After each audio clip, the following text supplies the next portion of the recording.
Hey folks, this is Matt, aka Slash, and welcome back to Slash Feeds the Beast. I'm just checking on the depth to which my quarry has reached so far. Looks like it's down, almost finishing clearing level 11. So that's pretty cool. Let's jetpack up out of here. I think a bat just drowned, which is kind of fun. Anyway, yeah, this quarry has been a lot more interesting to watch progress than the last one. It looks like it's intersected 2 ravines and an abandoned mine shaft. So, that's pretty cool.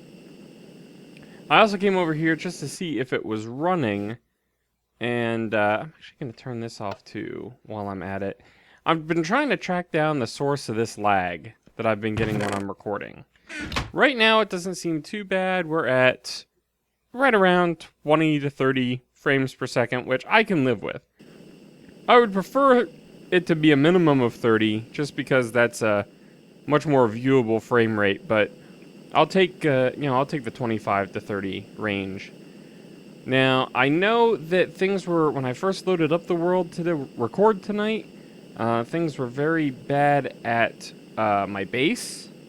So I don't know if it was because of the items whizzing around in the red power tubes, or what the situation was. I also went and took the chunk loader out of the nether lava pump, just in case that was a factor.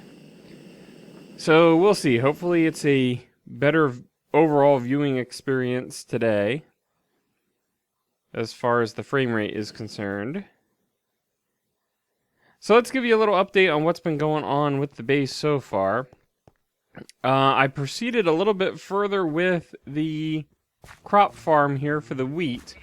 What I ended up doing to get this to work properly is I ended up just placing and tilling all of the soil ahead of time. And I filled this open area here with water, and I put water sources in the walls at each of the 4 sides. Because for some reason, the farm just keeps removing the water holes that keep the soil saturated. And then the soil untills. The toil unsills. It becomes not a window.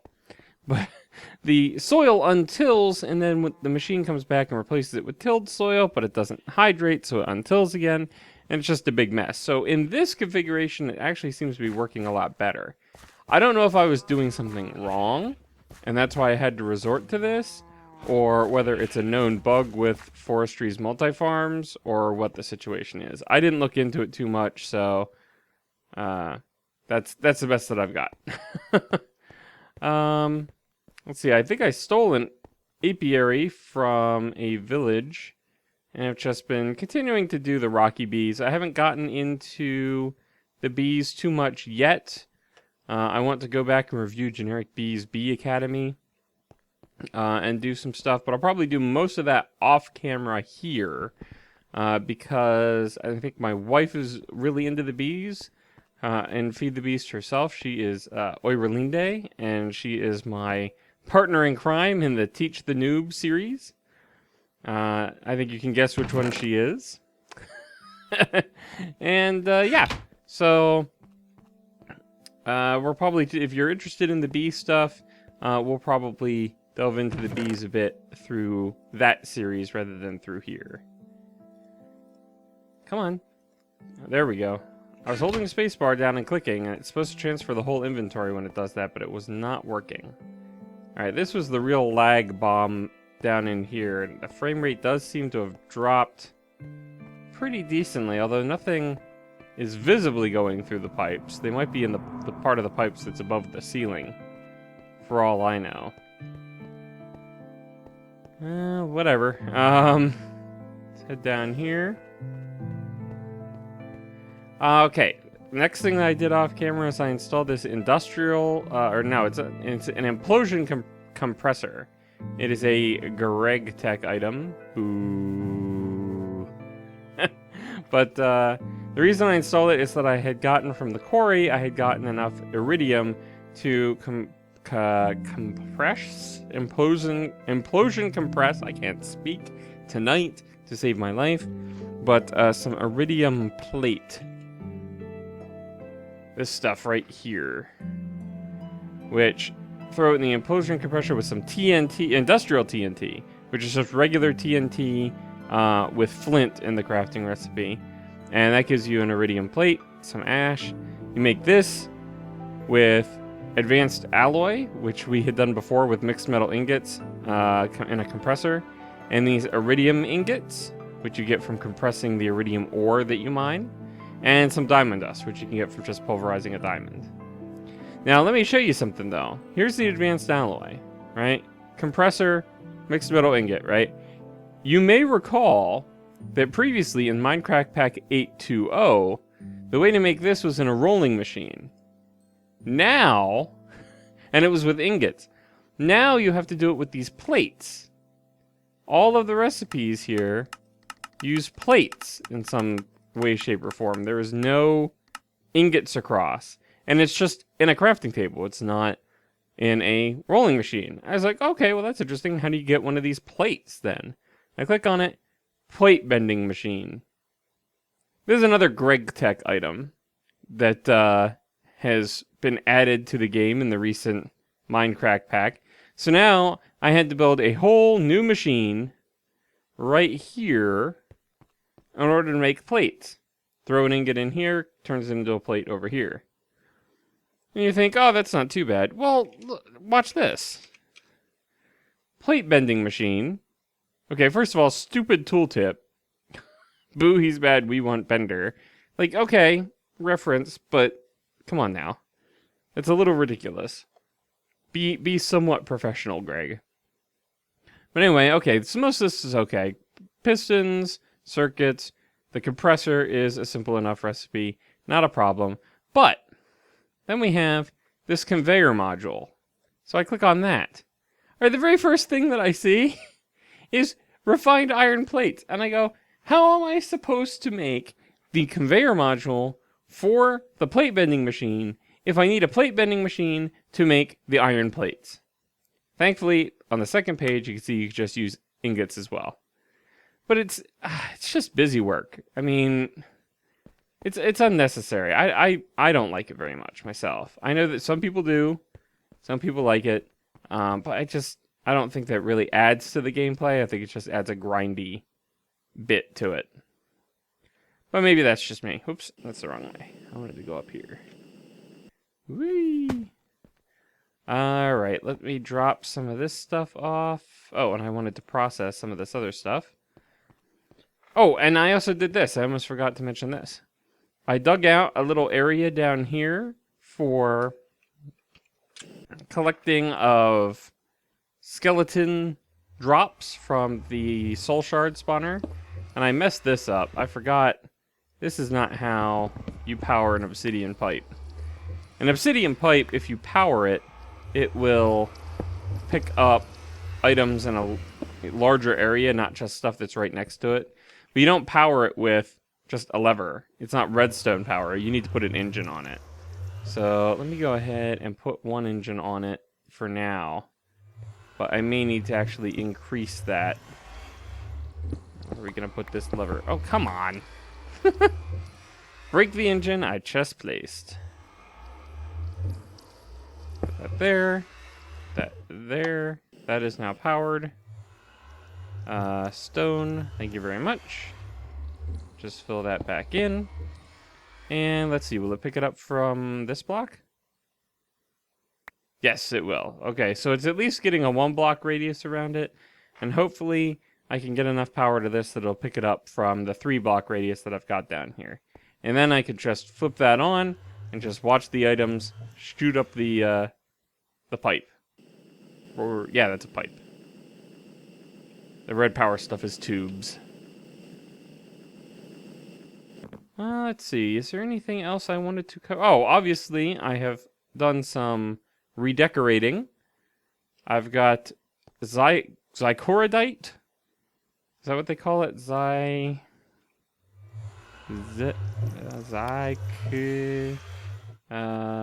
stuff. Zycorium blocks.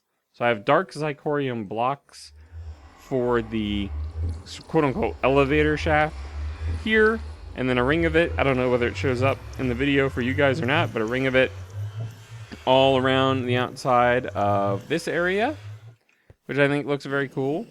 And then I went with the red ones for the elevator shaft out of the power generation level, and working on putting a couple of rings around inside here. I think that's breaking up the solid stone walls pretty nicely. And finally, I wanted to talk about some improvements I've done to the Buildcraft power generation setup over here. What I've done is I've moved, before the engines were pumping straight into these energy cells. What I've done is I've moved them up so that I could put conductive pipe in between and put these gates in, which you make with an assembly table. This is an iron AND gate. And what I can do with it is I can specify can store energy. So what that does is if the gate comes out here and asks this guy, do you have room to store energy?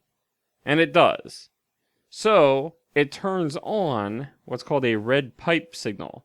Now I've got this red pipe wire, which you also make an assembly table. You can see it on the right side of the pipe, right here, this corner. So that wire is on, as compared to this wire right here, which is off. So then it comes down to this gate, and this gate says if the red pipe signal's on, send a redstone signal. And this gate, or this engine, is configured to look for a redstone signal to turn on. So what all this does is this checks to see if this can store energy, notifies this if it can, and this turns this on. That's why these guys over here, which I've configured together in a forked pattern, going to one gate here instructs 3 engines to turn on or off. This cell is full. If I hover over it, 600,000 MJ. So this returns false, so it leaves the red pipe signal off. Without the red pipe signal, the redstone signal from these gates stays off and these engines don't run. When I start using the assembly table and it starts draining out of here, that will cause this to trigger on, which will turn these on, which will turn the engines on, and it will automatically generate power without me having to worry about the engines coming down and breaking. Oh, there's an example right there. That one just kicked on.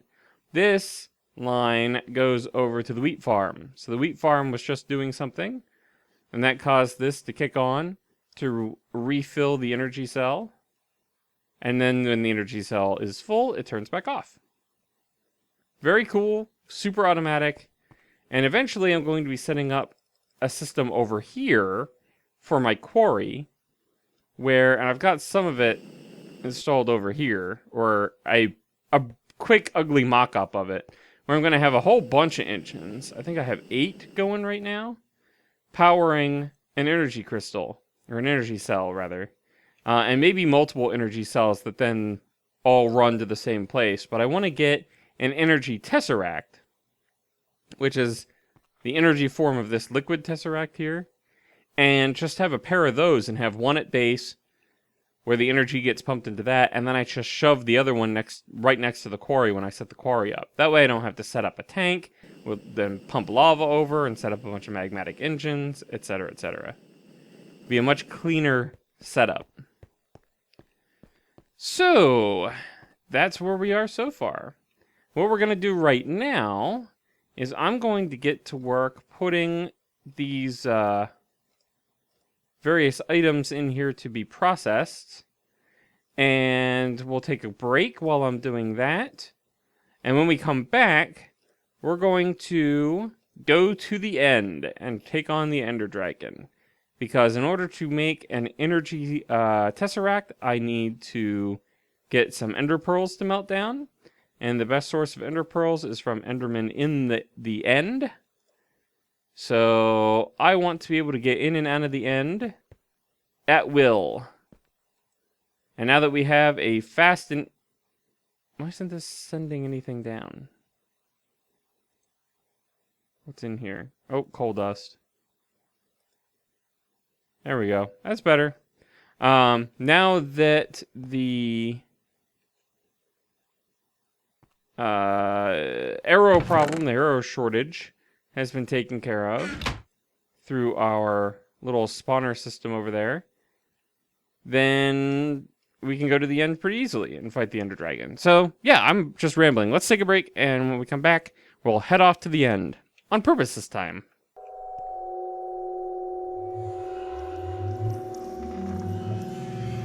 And it is time to descend to the end.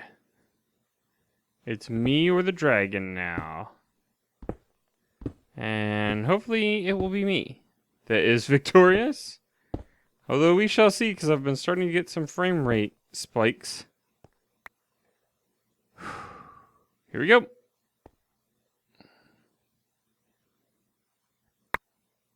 Alright. There's our staircase from last time. There's the dragon. Right over there. Apparently stuck in a chunk. So, now would be a good time to go ahead and toss the most valuable stuff in the ender pouch there, because I'm not going to really need that. Just really need the bow. I'm going to put the 2 stacks of arrows I brought on the bar to keep track of things. And I think we're just going to go to and see how it goes. Alright, let's take out these healers first. Alright, now in the interest of full disclosure, I did try recording this episode for last week, which I mentioned on my Twitter, twitter.com/Matt, aka slash. That second slash is the word. Ooh, man, I'm getting some great shots. But I had... Oh, hello. I had some issues with the recording, in that I did not actually get any of the game sounds. And missing out on that roar would have been disappointing, to say the least. So, I reset to before I recorded. Did some of that additional off-camera stuff since then, but I reset everything, including the end, back to its original state, so that I could come have this battle on camera.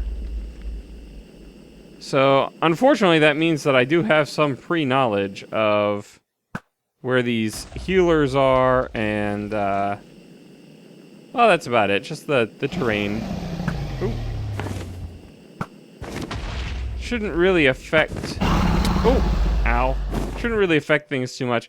Now that I have the advanced nano chest plate so that I can fly around and have the full protection of a full nano suit of armor, the dragon isn't really doing a whole lot. So it's probably going to be fairly anticlimactic battle-wise, unless I manage to pick off an Enderman. And even then, those guys aren't too tough to deal with this suit of armor on anymore either. So far the frame rate seems to be holding out, so that's good. I was concerned. Let's just take a quick look at what F3 is reporting. Oh, F3, well, until I brought up the thing with the debug chart, it was saying almost 50. So maybe the problem is actually something in the overworld. Alright, I think we have all of the healers. Let's just start going after Miss Dragon here.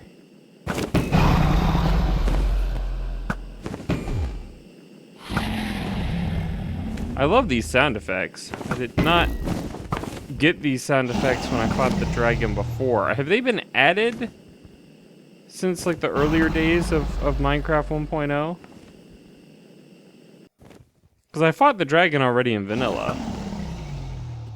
And I don't remember these epic sounds. But then again, I wasn't playing with headphones in either, so maybe it's enhanced.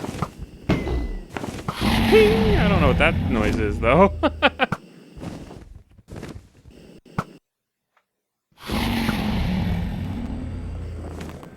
Oh, I angered somebody. Hold still, you.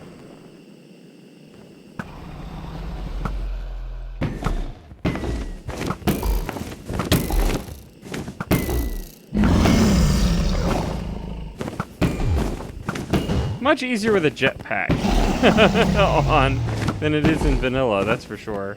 Come back here, you.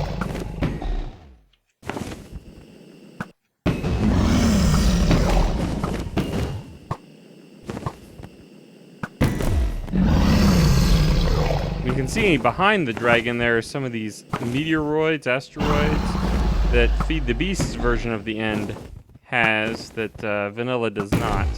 I'm not sure if there's rarer stuff on those or whether it's just more, you know, of a cosmetic change.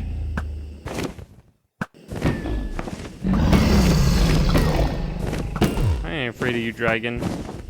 This is my realm. I have technology.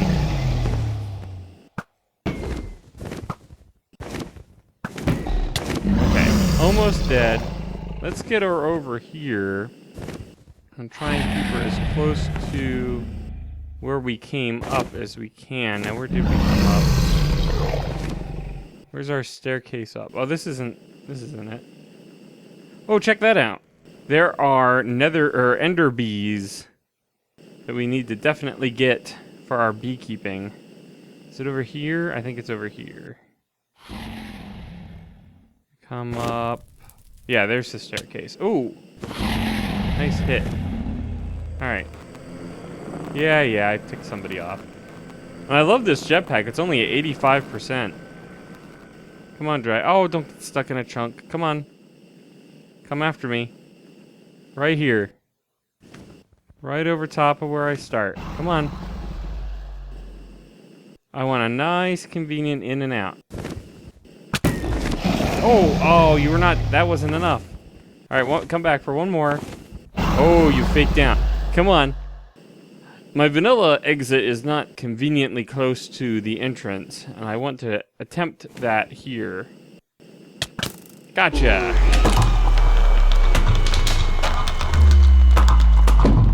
Kaboom. XP rains from above. Anybody still mad at me? Nobody's like coming after me. Let's see how much I started, I think, around 27, 28, something like that. 68. Not bad, not bad, not bad. 74? Looks like that's about it. Oh, there's some up here. There we go. And there's a dragon egg. I'll get that later. I didn't bother bringing a piston or anything. Very cool. All right, well, hey, before we head out of the end, let's go pick up some of this stuff. Actually, let's go ahead and also bring this stuff back out. Oh, man, we were running pretty low. I wasn't actually paying attention despite putting it on my hotbar so that I could pay attention. But, yeah, we were actually fairly low on arrows there towards the end.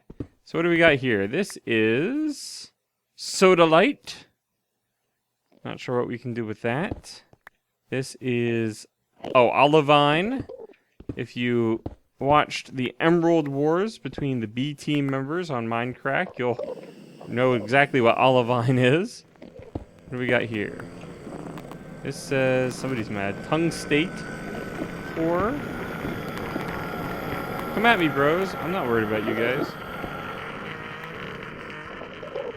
So that's Tungstate. Now, somewhere in here there is something called Sheldonite. What's this? Blends in really well. Sheldonite. Now, Sheldonite is awesome. And the reason Sheldonite is awesome, let me just shove myself in a corner here so I don't accidentally look at somebody while I'm doing this. If I look at uses for Sheldonite, zinc. Any second now. It becomes platinum if you smelt it or spelt it. But if you pulverize it, you get platinum dust and a 10% chance of iridium ore. What's nice is platinum dust, you can centrifuge for a 100% chance of a iridium ingot. So you can get yourself iridium fairly well this way. You can also go to an industrial grinder, get yourself platinum dust, iridium ingots as well from there. And apparently you can rock crush it for the same sort of thing that the pulverizer does. So very, very cool. Now my ambitious strategy, my plan for the end, is to quarry the entire thing. Now, I don't know how possible that is, and by the entire thing, I'm mainly talking about this main island here. I'm not going to worry too much about these sort of satellite asteroid things. I'll probably fly around and explore them, but I'm not going to make a big fuss over trying to make sure that I mine them. But I just want to see if I can. Can it be done? Can I set up a quarry here and mine out the entire end? And just build what I want here. People are mad, but nobody comes. Bunch of cowards now that their queen is gone. Anyway, I think that's going to do it for this episode. We ran a little long in the first half, so I think we'll run a little short in the second half to even it out. And, I beat the game! End credits. I haven't sat through the entire 3,000-hour saga. You can see my cows and sheep up there. But I haven't sat through the entire saga in Feed the Beast to see if it's been changed at all, but I doubt it. I doubt that's been touched. That's kind of an element of the vanilla game more than anything else. Let's go ahead real quick before we end. Since we're on camera anyway, let's go grab a couple of books. I'm pretty sure I have books in my collection somewhere. Oh yeah, I got tons of books. Let's grab 2 and throw some level 30 enchants on them and see what we get. So I wouldn't mind getting some cool enchants that I can put on. Maybe like Fortune for the other drill would be cool. Or like a Vorpal for the for the chainsaw. That'd be pretty neat as well. So level 30 and we get Power 4. Name. I guess I can combine in an anvil then. And then another level 30 and we get Thorns 2. That's not bad. I'm happy with Thorns 2. Can you do Power 5 actually? Does that exist? Yes. I will take Power 5. And what would it cost me to throw Thorns 2 on this fancy pants thing I've got up here? 12 levels. Don't have enough. Alright, that's fine. I'll just stick these to the side. Alright, now we'll go ahead and call it an episode. Thank you guys very much for watching. And we will see you in the next one.